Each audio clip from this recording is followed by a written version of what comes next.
Hello, how's everyone doing? All right, we are live.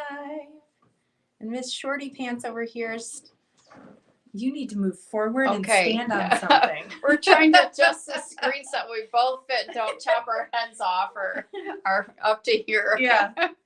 Oh. But that's just the way it's going to go. That's right. That's right. We got this. I saw a couple cute comments as we were waiting for everything to get started here today. Someone said, I actually remembered what time it was.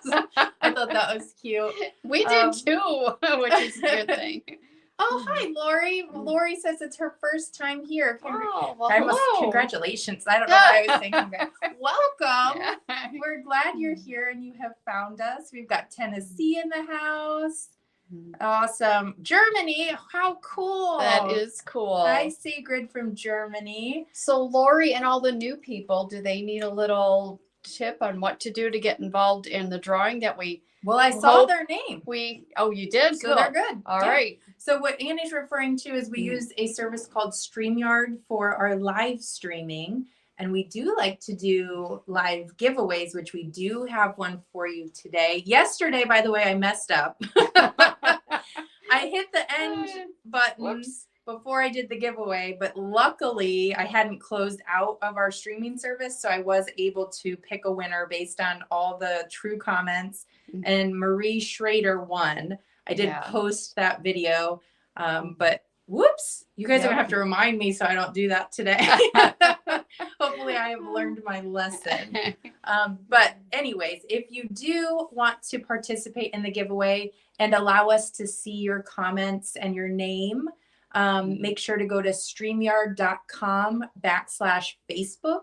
And then you're just going to select like 2 different things and hit a button, and it'll make sure that it basically gives permission to StreamYard to view your name and comment. So that's what she's referring to. And I see a lot of names in here. So that's good. Looks like a lot of you have done it. You only ever have to do it once too, which is nice. You don't have to do it every single time. That is nice. So, okay. I love it. Keep the comments coming fast and furious. We've got Canada. We've got Germany. We've got Idaho, Indiana, Florida, Detroit. Woo!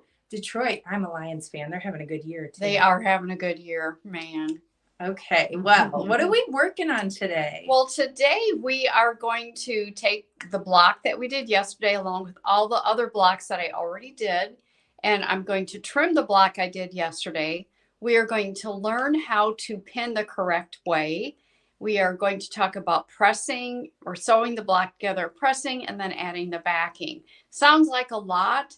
I'm not actually going to be sewing, so it'll help speed things along, but it's going to be neat. And hopefully I'll offer you some tips that maybe you haven't heard before, and that can be helpful for you. We got Australia too, and another Lions fan. So I think we have 4 countries that I've seen represented on today's live. How cool. That is very cool. Okay. Well, I think I'm going to switch the camera view and let you show them how to do this. All right. Sounds like a plan.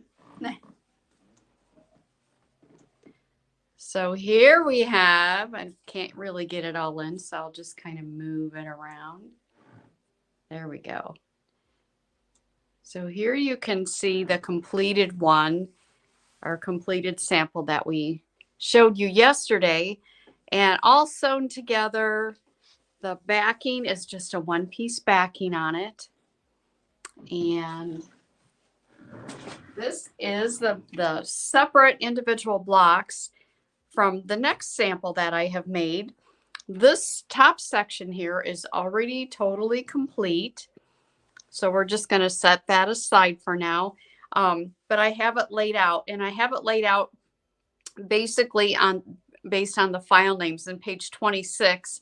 And we'll go over that in just a moment, not right now, but basically laid out exactly like it shows on page 26 of your instructions. But what I want to do first is that since this part, I'm going to set it aside. I'm going to set the Christmas section aside. And these 2 pieces, they are all trimmed. As you can see, this is what it looks like when it's trimmed on the back side. And again, after it's all sewn together, we're going to add a 1-piece backing. So this is our battleizer that we can see. And you can see how any piece on the edge is going to be trimmed through all the layers. And any side of your block that is going to be sewn to another block you're going to get that battleizer out of the seam by using our trimmer by George. And that's what I'm going to show you how to do right now. So here is our block. I don't remember if this is yesterday's block or what, but okay. But basically what we're going to do is, first of all, we're going to go, okay, is there a side of this that is going to have binding sewn to it? That is our outside edge. And the answer is yes. And it is this side over here. So we are going to take this, and I'm going to turn it because I'm right-handed. And I'm going to take my trimmer by George, and I'm using the ruler side of it. I'm going to find my 1/4 inch mark, and I'm going to line it right up to that basting stitch that's there. Now this is super dark fabric, and I'm just going to give you this little tip in case you ever run into this problem. It's very difficult to see the black lines on darker fabric. So flip it over. And then this is the side, that's the outside edge. We're going to line our 1/4 inch mark up with that basting stitch and have it a 1/4 inch away. And we are going to trim it through all layers. But then the other 3 sides will be sewn to another block. So that's where we're going to use our trimmer by George with the metal edge side. This is our trimmer by George, and as you can see, it has like an L-shaped piece here. That's a metal edge. This metal edge is what you're going to slide between your battleizer and your fabric on the front, and you're just going to shimmy it in there. Maybe give a gentle tug on your battleizer, not too much. If you do it too much, you'll end up pulling that fabric out, and the fabric is what that metal edge is supposed to protect. So I always just do a visual. I don't see any fabric peeking out. And then I'm going to take my rotary cutter, and I'll use that metal edge as my edge to cut with my rotary cutter. And as you can see, there we go. So all that would have been in the seams had you left it there is now gone. So I'm going to do the same thing on the other 2 sides. I'm going to shimmy that metal edge in there, do a gentle tug, and then use your rotary cutter to trim that away. And I will also tell you and remind you that, and it says right on here, 60 millimeter rotary cutter is required to do this. And the reason is because your ruler is going to be lifted up off of the cutting table. When you show I wanted to make sure they could see okay. what you're saying when you She's giving me little directions off the corner. I'm trying to figure out what she means. Okay. There you go. All right. Left is right and right is left. So basically this lifts the ruler up a little bit, and the 45 would not be high enough rotary cutter in order to use that. So I'm going to then do the final side, pull the fabric back, shimmy that metal edge in there, and then gentle tug. Make sure there's no fabric peeking out, and then use my 60 millimeter rotary cutter to cut that. And then the final steps that you would do is the fabric on the front then needs to be trimmed a 1/4 inch. So I'm going to use the ruler side of my trimmer by George. And again, if it's difficult to see, you can always flip it over to the other side. Oh, we might have to run that again. Hold on here. You need a new blade. Maybe, I probably do. Okay, so that side's ready to go. Now we'll trim this side a 1/4 inch by laying the 1/4 inch mark from the rotary cutter or the ruler right on the basting stitch. I think this side might need a little trim. So now it is all trimmed up and ready to go to be put into your quilt. Let me throw my scraps away. Someone asked about page, you said you referred to page 27 on the instructions. Yes. And they asked where to find those. So just so everyone knows, the instructions come with the design. So it'll be within the USB if you order it that way, or it'll come with the download. So it'll come in when you get the files with your order. Can we bring up page Yes. 26? We're gonna, and we'll just talk about that now. Page 26 is basically talks you through what I just did for you. Is that you can see in the diagram, you see some red lines that separate the blocks, and you see a blue line around the border. And basically where you see the blue line, those are the outside edges that you'll trim through all the layers, 1/4 of an inch from the basting stitch through all the layers.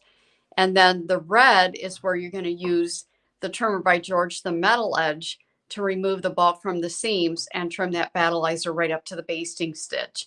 And there's also a QR code that's right there, just in case you get into the project and you like, I really can't remember how she used it or what I'm supposed to do.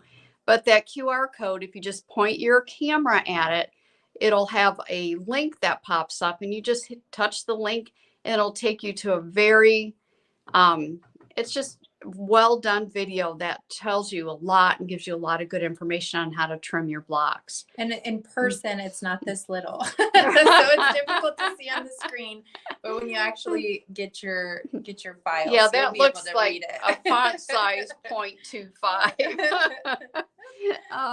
So what we're going to do now is I have the top section sewn together. So we're going to talk about sewing that together. So let's talk about pinning. And I want to mention match points. So you can see here, these two blocks should be sewn together. We need to take our pin and we need to find our match points. So our match points, and where these two are, there's always going to be corners, will always be your match points. And you'll understand this, what I mean by that in a minute. And also where these satin stitches are, our match points. This is where we want them to match perfectly when we sew them. So we're going to pin it in a special way. So you're just going to take it and put the right sides together. Let me grab my pins. And the first match point we're going to find would be the match point in the corner on the top block. And then you're going to find the match point that's in the corner of the other block. So I have both of those lined up. And I'm going to put my pin through it. But I'm going to stop right there. Hopefully you can see that the pin is just sticking straight through. I have not taken my pin and then gone back through, because if you do that, then it tends to take those two blocks and shift them a little bit. So here's your tip. This is going to be called an anchor pin. We find our match point, we put the pin through, and then we stop. And that's our anchor pin. It's going to anchor that match point in place. We're going to take a second pin. This pin, you will go through the seam allowance, just through those two pieces of fabric, right next to the anchor pin, and then you can put it back through the block on the other side, and that will hold it and keep it from shifting by doing that. I'm going to do it again in a couple more places. We talked about our match point is also the satin stitch. So on the outside edge of the satin stitch, I'm going to place a pin right there. And you can see on the other side where that pin is. And then I'm going to put the pin on the outside of the satin stitch on the other block. And again, this is my anchor pin. It's sticking straight out. I'm going to leave it there and get the second pin and pin it right next to it. So I'm going to pin through the seam allowance, those two pieces of fabric, and then you can pin it back through the other block on the other side. Then you can take that anchor pin out and move to the next match point. And the next match point will be, again, right next to that satin stitch. And then right next to the satin stitch on the basting line on the next block. Okay, leave that pin in there. That, again, that's your anchor pin. And then the next pin can go through this two pieces of fabric, which will be your seam allowance. And then you can put it back through the block, and that keeps those two blocks from shifting. And one more spot right there on the corner. I'm going to just do a little adjustment here. I'm going to check it on this side, make sure I got the very corner of the basting stitches.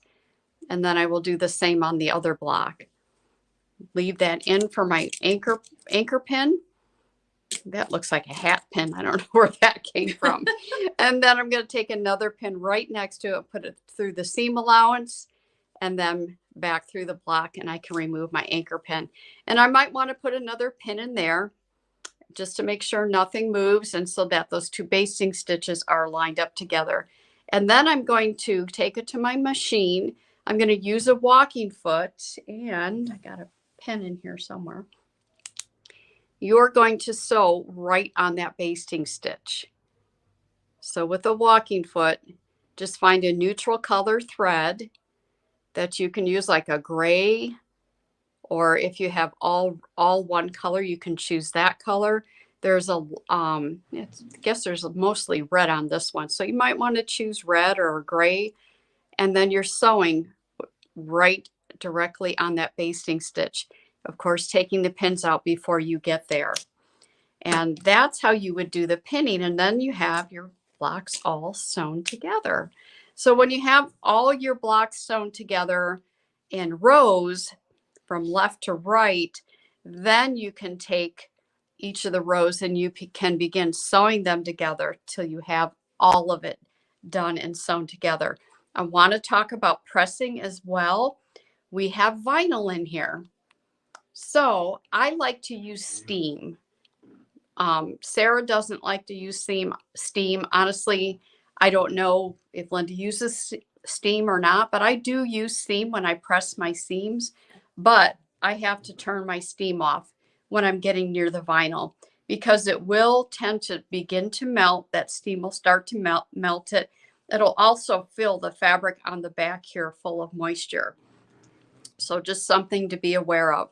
But I like to, when I press, this row here, I press my seams in. This row, I press them out and then in. So just alternate the direction that you're pressing your seams. And remember, you can use steam on any of them if you choose to, if that's what you like to do. But when you do get to the vinyl, on the windshield and also on the headlights, make sure that you turn your steam off on your iron. And then you just sew all these sections together. And then it's time to add your backing. So I'm going to remove these. We're going to pretend this is sewn together. Actually, I'll sew it together later. And we're going to use just the other one that's already finished just as an example. So the instructions tell you what size to cut your backing fabric. You're going to put it so your right side is down. Sorry, I happen to have a solid. So this is the wrong side. So you're going to put wrong side to wrong side on your little wall hanging. And I like to just, I press it always, and give it a little spray starch, make sure it's nice and starchy. And then just kind of press it out. You can tape it if you want to. I really do not think it's necessary because it is a smaller project. If it was a bigger project, I would definitely tape the backing fabric down to your mat. But once you get that done, then you're going to take some safety pins, and I didn't bring any here. And I usually just put one safety pin inside every block. I avoid the seams, and I avoid the seams because we're going to be stitching in the ditch. So you just get it pinned, and after that you can take it to the machine and you can choose a serpentine stitch. You can use a straight stitch if you want to, but the serpentine stitch is something that helps all these sections definitely lay nice and flat. So I'm going to kind of hopefully get it zoomed in so you can see the serpentine stitch there. So the serpentine stitch is just a little meandering stitch that goes back and forth, and it helps flatten the quilt so that when you're finished, it lays nice and flat. It's really hard to see unless you point it out, which is a good thing, you guys. Yeah, it is. It is a good. I'm trying to find maybe a more obvious spot. It's even more difficult to see there. Maybe this. I think maybe right here. Okay. But then I also realized we should show that. Yes, I was going to do that. So you can see here, you can see the serpentine stitch. So in the ditch, you're just going to do that meandering serpentine stitch all the way down each and every row. What Aubrey wanted me to point out to you is our most frequently asked questions is, why do you use water soluble thread? Hopefully they can see that. Well, you can see some white thread right there. That is actually water soluble thread. And right here, I really saw it right there. So you can see that water soluble thread. So you would just get that wet, get a Q-tip and get it wet, and it will definitely dissolve. So hopefully you can see where the water soluble thread is, and then the serpentine stitch. And you will be putting monofilament thread, a clear thread in the needle and also in the bobbin. And the bobbin, if you wanted to match your backing fabric, you could do that, but it's not entirely necessary. You can use the clear thread in the needle and the bobbin. And let me show you the back so you can see what the back would look like. There you can really see. There, now you can see what that serpentine stitch is like. And that just helps those blocks lay nice and flat. So, but that is all I have for you. After you would do that, of course, then you would trim your backing fabric up even with your quilt. And then you'd sew binding on it and a sleeve so you can hang it and you're all set. Voila. It's such a cute little trunk. It is. Okay, so I saw a couple questions while you were doing your demo. Okay. And I know you know the answers to these. So the first one was, I have a 2.0 trimmer. Can I just use that? Absolutely. Even if you have the original, you can just use that. The main difference in the 3.0 is that metal edge that you're probably very cautiously aware of not nicking it on anything, is that metal edge on the 3.0 is extremely sturdy. I have done some things to that I'm like, oh, and then I look at it and it's perfectly fine. Yeah. So it's just definitely a lot sturdier. Yep, I love that about it. Someone also asked, why is it called the Trimmer by George? Oh. So I think we should share that story Okay, too. that's a fun story. So years ago, we had a design. It was a double wedding ring design. We still have it today. It's probably one of our just go-to most popular designs that we have, just because it's so absolutely so easy to do. And it was, I'm trying to think, maybe it was one of the first projects we had where you had to trim that battleizer up to the basting stitch. Well, before our Trimmer by George, you had to use the scissors. So if you use the scissors, or if you try and pull the fabric back and use a rotary cutter and a ruler, you're going to end up nicking that fabric that needs to be your seam allowance. And then you got to redo it. Yeah. And so we had a sweet lady named Martha, and Martha she tested our designs and she read our instructions to make sure that they made absolute sense and that we didn't have any misspellings, and she just checked everything. And George would sit right by her side and read things to her, and then she would go ahead and do what George said. Well, when she got to that trimming part of the Trimmer by George, we realized that there was a problem. And when you have to redo a block, you just want to move on. You don't want to do that. But George, he was a retired tool and die maker, and he saw the problem that she was encountering. He says, I have a solution for that.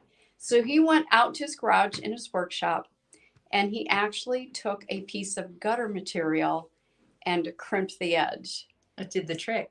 It did the trick. Took it into Martha and said, here's what I think you need to do. And they were so excited about it. They brought it to Linda in Illinois, her sister, the other hoop sister, and said, you guys need to sell this. We're going to make them. This is going to change the game. And they were not wrong. So. So the Trimmer by George is the inventor of that particular design, that particular awesome tool. And I'm telling you, you can use it on Hoop Sisters design, any design or anything where you want to remove the bulk of the seam allowance. So it's an awesome tool. We've just done some few updates.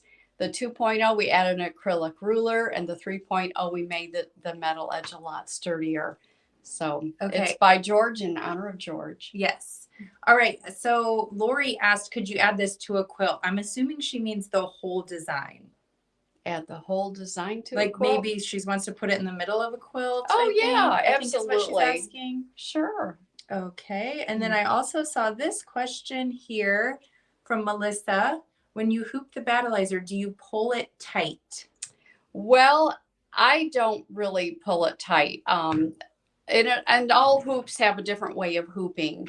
The way that my hoop works is it has a piece of acrylic that is the size of the hoop and that you put down on top of the battleizer, and it puts it in exactly the right spot. You want it taut, but you don't want to stretch it. You just pull it so that it's not, it's not loose. Okay. So hopefully that answers. Pull a little bit, but don't stretch it. Yeah. It's going to be hard to stretch anyway. All right.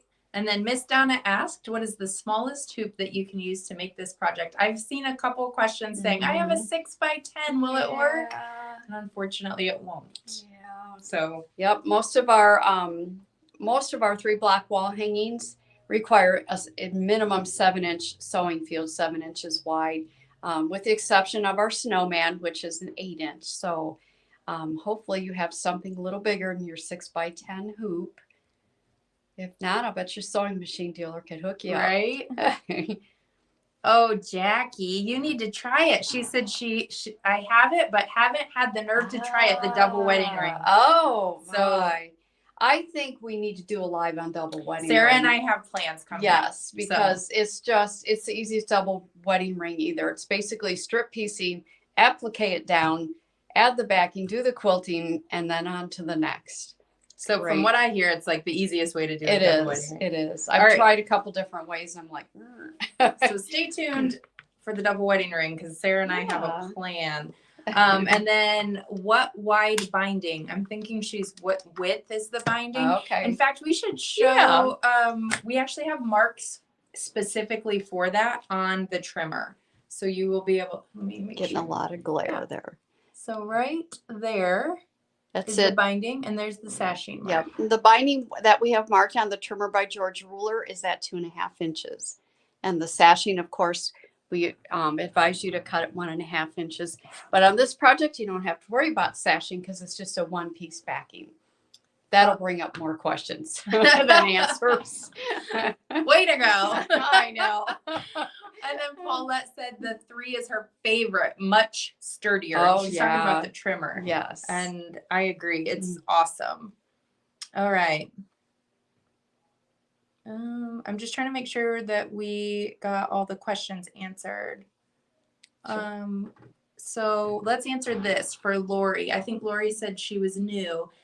What is the battleizer? And maybe we can here. Yeah. We got it right behind us. We do. I'm going to grab a little piece, which is around the corner. There's some right here is the little piece. Okay.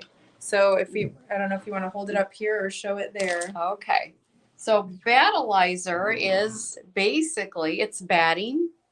It's our special batting that we use for our Hoop Sisters designs, and you can use for anything that's going to be in the hoop design.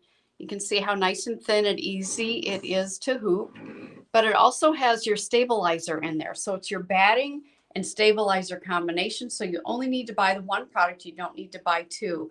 And if you would use other batting along with a stabilizer, you're going to end up having something that's really super stiff and crispy. But with the battleizer, it definitely drapes really nice. And it's just one product. You don't have to add stabilizers. So and if you ever tried to hoop 2 or 3 things at once, it's like frustrating. Okay. Yes, someone asked if these are recorded. Yes, my dear, they are recorded. In fact, if you registered, we do send out an email that has them, but they also live in our Facebook group as well as YouTube Live. We're actually live on YouTube right now too. So you can find the replay lots of different places. Size of the truck when complete. I'm going to pop this one up. So it's approximately 14 inches by I think 27. In fact, you guys, Trish, thank you, because you just reminded me. I do want to pull up some slides real quick before we do the giveaway. And I'll run through some information on there. And part of that is actually the sizing. So I'll do that right now. And you mentioned registering. They get a free gift for that. We'll have to remember that too. Yeah. So we do have there's local quilt shops throughout the US and Canada who have ordered this and do have it in stock. So here is the first list of them. So if you are anywhere, if you guys are near these shops, shout them out in the comments and let us know, and make sure to contact them. We do have an offer that I'll share with you that has limited time pricing, also has a bonus, and we did have a free gift for registration. The shops know about all that and have it, so you can definitely contact them. And then here's the next page of shops, and lots of our favorites are on here, so go support them for sure. Oh, and A&A White, yes, A&A White in Florida is not in my list. Oh wait, yeah, they Yes, are. it is. A&A Right White, there. Yep. someone said in the comments, yes, A&A White in Florida. They just had we do Facebook parties for shops, and they hosted it for their customers, and they had a blast. So maybe she took part in that. well, she definitely is getting some of these. So if she doesn't have them now, I know that they're on the way. So just make sure to support your local quilt shop for sure.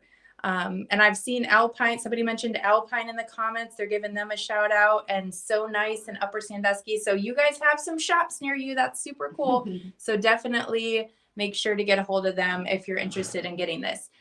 There's the sizing information right there. The approximate finish size is 14 inches by 27 inches. So I saw yesterday someone was like, this would look really good on my front door. It would. So It's definitely a good front door entry type size. I love the size. Oh, and Nina, yes, thank you for pointing that out. Heather Bell's Sewing Studio just got this yesterday. I saw the order come through. So add them to your list. They are in Canada. Okay. I want to say Ontario. Nina, you can correct me if I'm wrong. So if you're in Canada, there, add that one to your list. She always supports Hoop Sisters, so we want to make sure if you're up there, you support her too.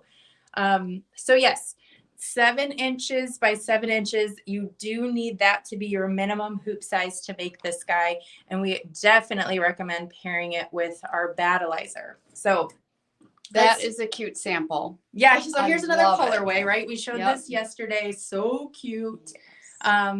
And I gotta say, this is the best deal. So I'm gonna tell you the best way to do this to save the most money and get the most out of it, but you can do whatever works for you. Our limited time pricing is expiring tonight at midnight. So that is going to be going away. So if you're on the fence at all, now is a great time to get this at the best price possible. So in order to get that best price possible, you're just going to want to add the design to your cart. You can get the USB or the download. And then you're also going to want to add 5 yards of the battleizer to your cart. And what it's going to do, it's automatically going to take 10% off. You do not need a coupon code, which I think is fantastic. That is awesome. So it'll do it absolutely automatically. The next thing that's going to happen automatically is it's going to pop the bonus in your cart for free. Ooh. So you don't have to go find that or anything. So I think that's really cool too. So you would just add those 2 things to your cart. You're automatically get the 10% off, automatically get the bonus, but only tonight through midnight. Thank goodness it takes it off automatically, because I will be in bed. We showed this yesterday too. And in fact, we should hold it up so you can see. It's the cutest, teeny weeniest little Christmas box. We said perfect for earrings. Mm-hmm. Someone asked yesterday if it would fit a tea bag, and it does. Nina is the queen of drinking tea. I'm the coffee drinker. She brought a little tea bag in here and it fit perfectly. So this is something that will be on the website tomorrow for $15, but you're going to get it absolutely free when you get the Classic Christmas and the 5 yards of battleizer. Okay. The next thing I want to mention is, let's pretend this project isn't something you want to do, which is crazy because it's super duper cute. But let's say you had something else that you have been eyeing, but you kind of also want the bonus. So the other way that you could go about this is just put $68 worth of Hoop Sisters items in your cart by end of day today, midnight tonight. It will automatically pop this bonus in for you. Okay. Nice. So the only thing you can get 10% off of is Classic Christmas paired with 5 yards of battleizer, but the bonus will go in any order over $68. Okay. This bonus is so cute and petite. I think it would make an adorable Christmas ornament as well. Oh, it really would. Yeah. That's cute. I'm going to pop this comment up. Joan says, I love that it's done automatically. It makes life easier. Well, we got to thank Sarah. She figured that out. I was like, I don't know how to do that. So I think that's really cool too. All right. Front door is a great idea. I agree. I think it's super duper cute. Okay. And then this was the free gift. We also showed you this yesterday. So why don't you talk about the 2 different versions of this? Okay. The free gift is basically, you're going to get an applique, which you see on the left, or if you'd rather have an embroidered version, there's just stitching, an embroidered version over on the right. So you will get both of those. And that's your free gift for registering for this event. Are they still able to register if they just happen to pop? No. Oh. I'm just so mean, I know. No, No, the registration is closed. You had to act Got to be on your fast. toes. You had a week to do it, but no, the free gift is just for those who registered. I did see in the comments somebody mentioned that they ordered yesterday. They now want the battleizer. If that's something that sounds like you've got going on, like maybe you placed an order yesterday, but it didn't turn out quite to be what you want to add something or whatever. You can reach Nina at the phone number and email below, and she will help you out. I always love this because we do these lives, and the minute we get off, it's like the phone starts ringing like crazy. But she's all over it, and she will help you. So just make sure that you get a hold of us. It's so much easier when you contact us in person, so we can get you taken care of. Yes, if you have a $25 store credit, you can use it on your purchase. And if you have any problems with that, contact Nina. But you can just do that right at the checkout, okay? All right. So I think we got it all. But if you guys have any questions. Except a giveaway. Except the giveaway. I got to keep on her all the time. What is wrong with me? I'm going to pop this up real quick, and then I will do the giveaway, okay? So this is your last chance. Type the word trimmer. I'm really glad you remember that. And we're doing $40. So just between the 2 days, we're giving away $80 in store credit. That's like the design for free plus $5 no off something kidding. Else, so. By the way, pictures are great, but it's so good to hold this kind of stuff up in person. How precious is this? Grab me a napkin and I'll show them the napkin too. You have a little note in there.